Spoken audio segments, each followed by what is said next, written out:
বাংলাদেশের রক্ত নিয়েও সিন্ডিকেট শুরু হয়ে গেল ভাই। হসপিটালে রক্ত থাকার পর বলে রক্ত নাই। আসলে বাংলাদেশে জন্মগ্রহণ করে আমরা করছি জীবন সবচেয়ে বড় ভুল, আমাদের বাপ মা করছে ভুল। টুকরে সরকার বানাইছি আমরা, সেনাবাহিনীরাতে সরকার দিছি, তারা বাংলাদেশের বালের উন্নয়ন করতে পারে না। তারা 36 দিন পর তারা এনসিপি গঠন করে। তুলাই অভিশপ্ত না, অভিশপ্ত বাংলাদেশের রাজনীতি। রাতের বেলা লাশ গুম কইরেন না। মৃত সাগর বানাই দিতে আল্লাহ 2 মিনিট ভাবে নাই। ফেরাউন্ডে পানিতে ভাসাই দিতে আল্লাহ 2 মিনিট ভাবে নাই। আমরা তো পাপিষ্ঠ জাতি, আমরা তো খারাপ জাতি, আমাদের ডুবাই দিত আল্লাহ 2 মিনিটও ভাববে না।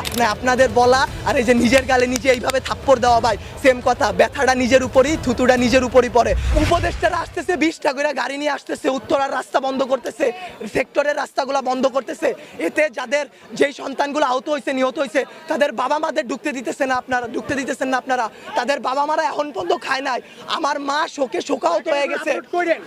আমরা 2 ভাই আসছি, আমাদের বোনরা আমরা নিয়ে গেছি। আমার এক বন্ধুর হাতের এইখান থেকে এই পর্যন্ত ওর ডান হাতের অবস্থা করুন ভাই, হাত কাইটা ফেলতে হয়।